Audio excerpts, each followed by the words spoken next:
Now I would like to introduce our first panel. We're going to hear a dynamic discussion with visionaries as they discuss the opportunities created for women by the tech factor for this generation and generations to come.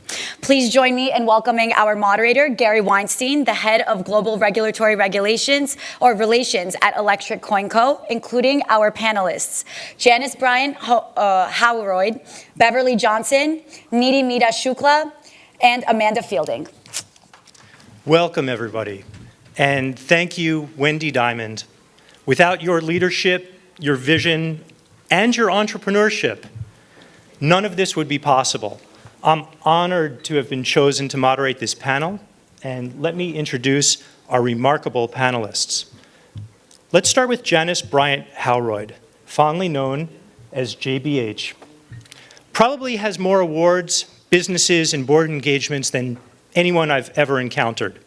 She's the founder and CEO of Act One Group, a $3+ billion global organization, author of 2 best-selling books, wife, mother, daughter, and fully engaged in changing the world. And oh, by the way, as we were walking out here, she said, Gary, don't forget to mention that I also have a board position at Harvard University for women's leadership. That just happened in the past couple of days.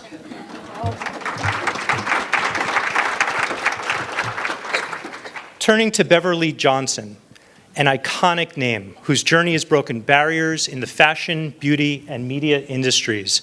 She made world history as the first African American to grace the covers of both American Vogue and French Elle magazines. And we'll get into that a little bit here. I'd like to ask her a little bit about that.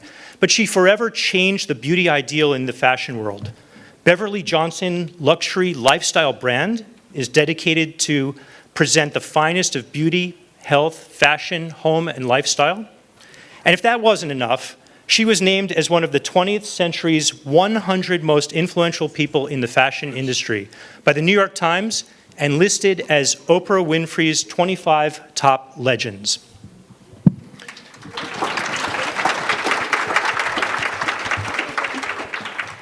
On the very end is Nidhi Meeta Shukla. She's co-founder and social impact officer at Automation Anywhere, the world's leading intelligent automation success platform. She's one of the only few women globally who have founded billion-dollar organizations. Somehow I ended up with the billion-dollar visionary panel, Wendy, as she's not the only one. A visionary and avid strategist, Nidhi also is a vocal advocate of AI ethics in a world moving decisively towards disruptive technologies. Nidhi is also a vocal advocate for purpose-driven organizations and recently created Automation Anywhere's first social impact office with a goal to pay it forward and touch 100 million humans through its outreach programs. Last, but certainly not least, Amanda Fielding is founder and executive director of the Beckley Foundation, a UK-based think tank and NGO founded in 1998. Amanda has more than 50 years of experience pioneering drug policy reform and scientific research in psychoactive substances. She has personally co-authored over 80 peer-reviewed scientific publications on psychoactive substances, many with groundbreaking results, such as the world's first LSD brain imaging study and the first clinical trial into psilocybin-assisted psychotherapy for treatment-resistant depression. Recently called the Queen of Psychedelics by The Economist magazine, Amanda's contribution has been pivotal in bridging the gap between science and policy with the aim of building and harnessing our knowledge of the benefits of currently prohibited compounds to optimize human health, well-being, and potential. And by the way, there's a theme here. All of these exceptional women have had to fight for their position. And Amanda had to fight for global drug policy that made sense as a medicine and for well-being, where governments are now very quickly recognizing that some of Amanda's 80 peer-reviewed scientific publications have merit and value in treating PSTD as well as other ailments.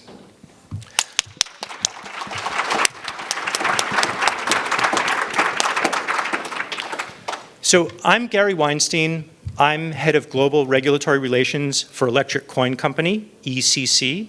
and we are the creators and supporters of Zcash, which facilitates a privacy-preserving cryptocurrency. ECC's mission syncs up quite well with some of these exceptional women because we are about empowering people with economic freedom by supporting a fair, open currency to protect the freedom, dignity, consent, and security of people worldwide.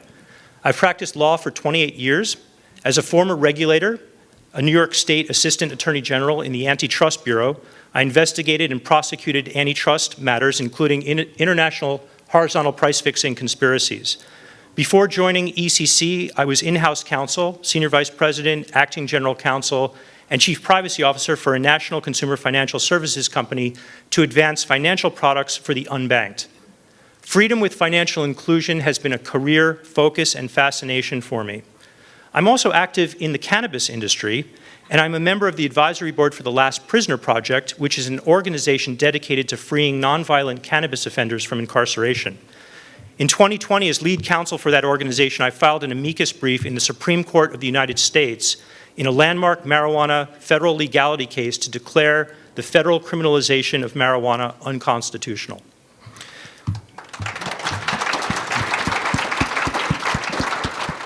Thank you for bearing with me as I took more time than usual than happens with moderated panels to introduce our exceptional women. I think it's really important that we have a strong appreciation for their background, their achievements, and we will get to some of their forward-looking thinking about how they can continue to empower this generation and the next. So the pace of the world is accelerating at an unprecedented speed. We have advancements in automation, in blockchain technology, and talent technology to support global brand building across industries.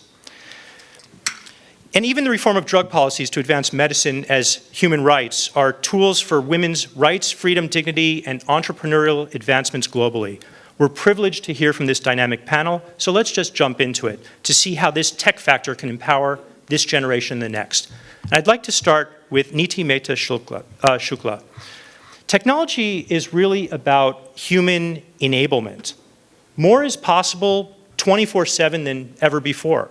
And humans are capable of finding the most robust solutions, but they need technology to achieve it. Using the right technology at the right time can make a difference, whether we're talking about vaccines, logistics, healthcare, government. Niti, could you please give us some examples of how technology and your efforts at Automation Anywhere empower women? And I'm especially interested in why this might be a great moment in time for women to engage with catalyst technologies. Thank you so much for having me here. What a fantastic audience, and I've met so many fantastic people here and very, very inspired to be here. So thank you very much for having us.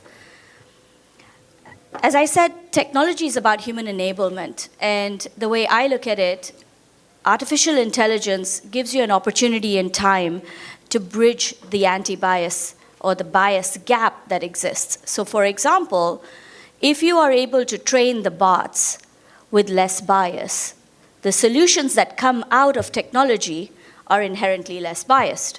And so it's really a moment in time that we can take to bridge that gap a bit faster, a bit easier, and kind of leapfrog over some of the inherent biases our communities and societies have today. So if we train the bots with artificial intelligence to be a little bit more women-centric, a little bit more minority-centric, a little bit more, just taking into account that it doesn't matter who, where, what, where, or from where you are, but it's really about the solutions that are developed for humans, then really it's a moment in time. The second aspect of what we can do, I think from a technology aspect that we do at Social Impact at Automation Anywhere, is that we can enable women to get more access to tech jobs. And that means we can enable them to bridge that poverty gap that much faster, bring their societies and families up that much faster, and bring women up faster across the world. Technologies such as ours are called democratized because they don't require 2 years of a degree or inherent learning or an engineering mindset in order to get access to that job. You can train yourself much faster. So we've trained people, women in very many different parts of the world, from the Mississippi Delta in the US, to Africa, to India, to Asia, to Europe. And the aspect of letting them in 3 to 6 months, giving them an opportunity to change their life is just phenomenal. And so tech companies and technology can play a big role in bridging this wealth gap that we have created as a society. Thank you so much, Niti. That's really impactful. And I think on Women's Entrepreneurship Day, I think it's important to discuss breaking down barriers. For that, let's turn to Beverly Johnson. Technology is everything in the fashion industry, and technology allows for global opportunities for women. And I think we need to all recognize how important the fashion industry is. The fashion industry is part of the arts, and messages can resonate globally, whether we're referring to paintings, music, film, etc., and fashion. It would be great to get your thoughts, Beverly, about the meaning of your Vogue cover that I teased out a little bit in your introduction, and what that has meant for women's entrepreneurship and empowerment, especially as it relates to diversity. Well, thank you very much, and thank you for having me. That was amazing to think that we can actually speed up this idea of diversity in the world. I commend you. As far as the fashion industry, I do consider it as one of the arts. And the arts are a platform that can actually move and change people's feelings about a subject. And so fashion has taken the lead in diversity, outward facing, may that be, meaning that you see people of color on the pages, on our covers of magazines, and particularly in technology, because most of the selling now is done online. So you can, for instance, look at Vogue magazine and actually buy what they're wearing right then and there, depending on the price. For some people, it can buy it easier than other people. But it's just that it's at our fingertips. And what I like to see is that I like to see the diversity and inclusion met also in the economics of it, where it's a $1 trillion industry, and that's where the diversity is not included. So that's what I would like that message to be, and you could probably help with that, is that we need to really be able to share in every aspect of the fashion industry. Thank you, Beverly.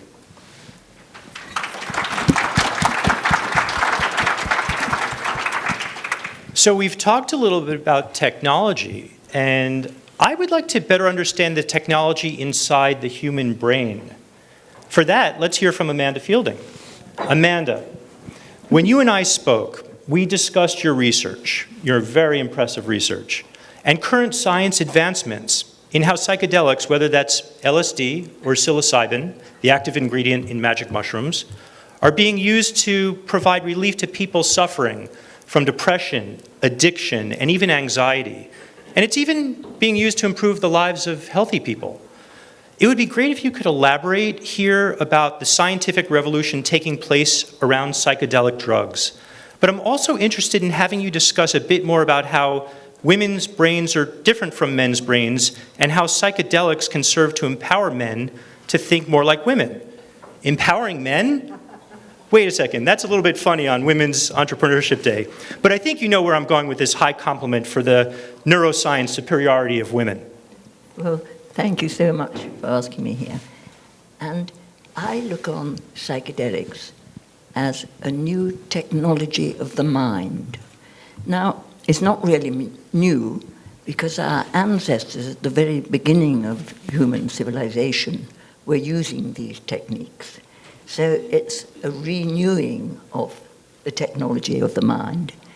And the amazing thing about them, they're very unspecific. They mean that the brain has more energy, in my opinion, as our hypothesis, that it delivers more blood to the brain capillaries and gives the brain more energy. And so we use more of our brain, so it's more connected, more alive, more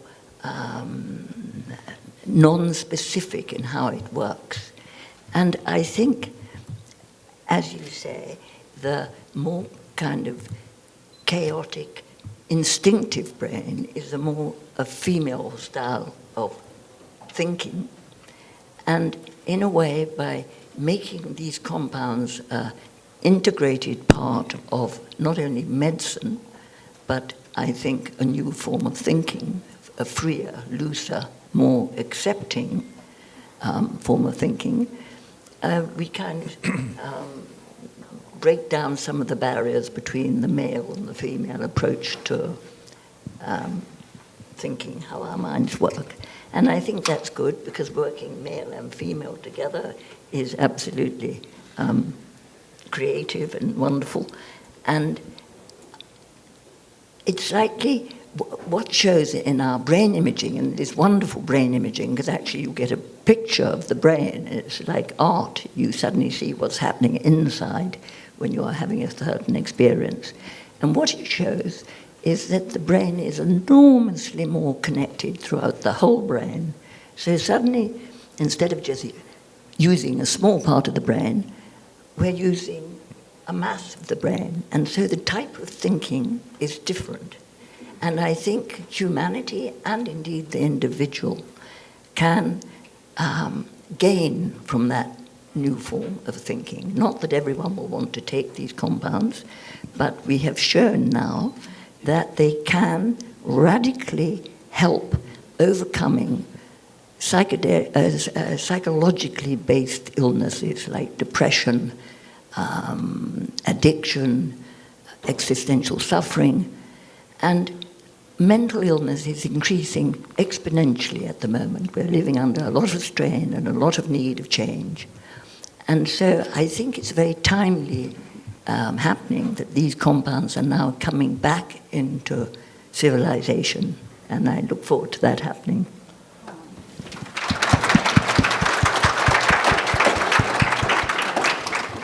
And a personal thank you, Amanda, for your global fight for medicine and for well-being and for neuroscience.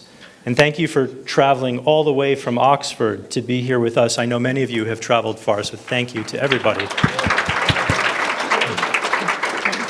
But I have to say that no discussion about women's entrepreneurship is complete without addressing financial inclusion. We have a champion of financial inclusion on this panel. That's the one and only incomparable Janice Bryant Howroyd.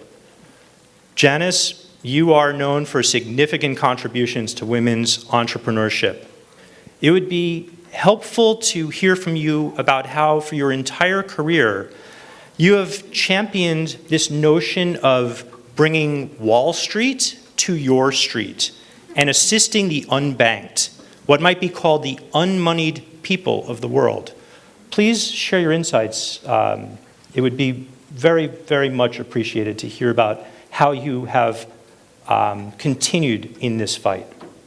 Gary, thank you. And thank all of you for being here and being on this moment. You know, this perchance may be one of the most critical. People often say, oh, the most important time for whatever they're dealing with. This perchance may be one of the most critical times in world history for women. When you look at the women on this stage, we're not just representative of our individual careers, we're representative of a global community of women. And so asking me, this little nappy-headed colored girl from Tarboro, North Carolina, about work I do to enable and assure that women have a place at the table, even when we have to bring our own wood and build the table. That's incredible. Let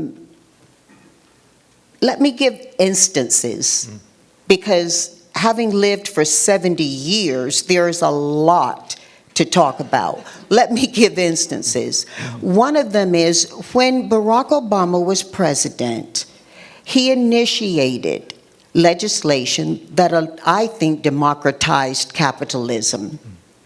Recently, I had the opportunity to participate in what is It's a show, but it is a show that allows people to buy into the success and dreams of other people, phenomenally women who are building businesses. The problem of women finding financial support has been one that has been strong, yet we prove over and over again, even when we look into some of the deepest, latest developing parts of Africa, that women repay loans quicker than men. It's inconceivable that we're not investing in this.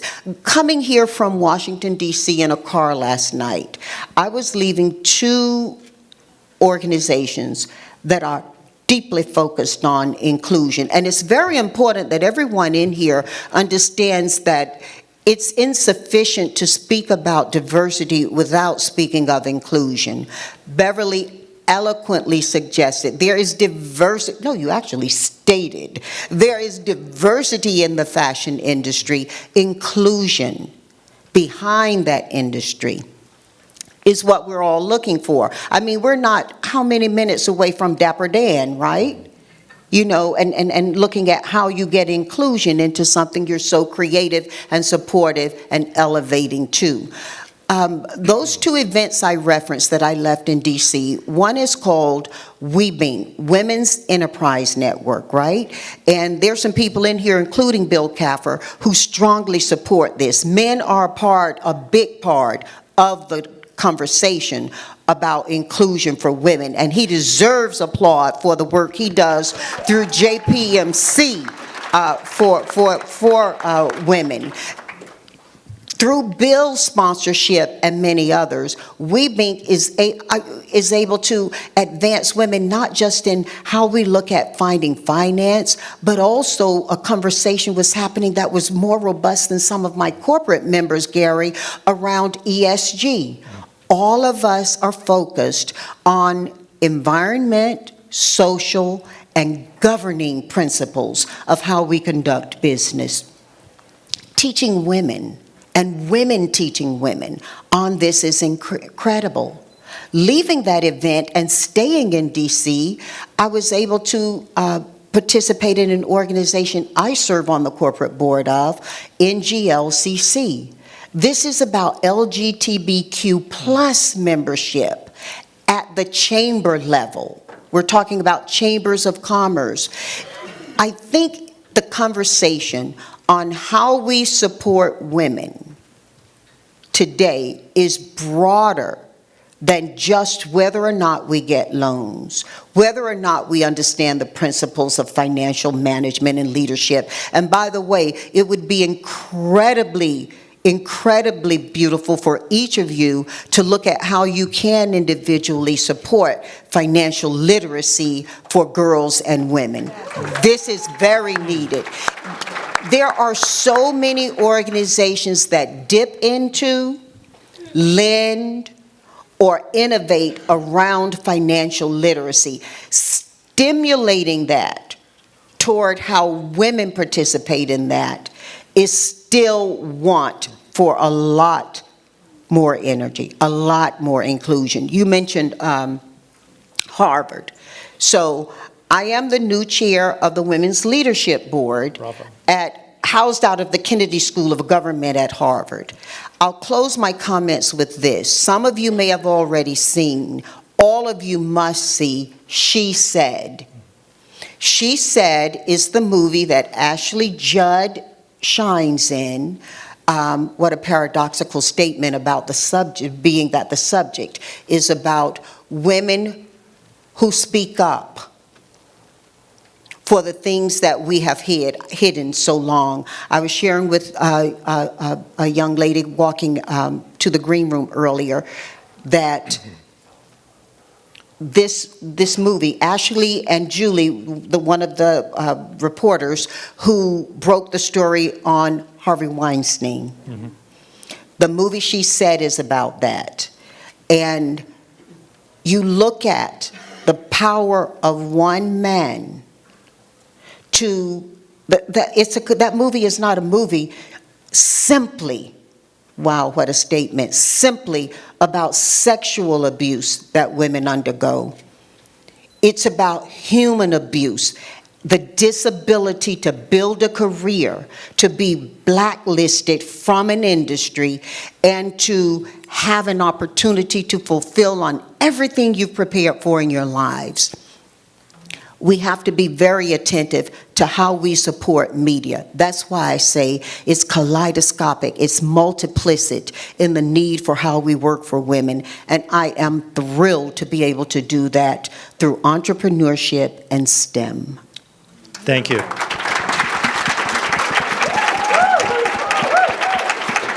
That was an outstanding panel. I think we can wrap it up. I'd like to just, in 30 seconds, use my speaker's prerogative to just mention that sometimes communication among women for entrepreneurship and empowerment, it's important to have end-to-end encrypted communication such that those communications don't come back to land individuals in jail. Mothers and daughters, when they're talking about medication, sometimes when they're using direct messages or DMs, they're now being prosecuted because they're using platforms that are not end-to-end encrypted. So there's an organization called MakeDMsSafe.com, and it's all about encouraging communication among women and others to make sure that their discussions are protected such that they can ensure their safety and their soundness while they go forward and challenge norms and take on this fight. We've just heard from 4 women who have fought their entire careers. They have made a difference, and it's not just in the past. They're continuing to make a difference.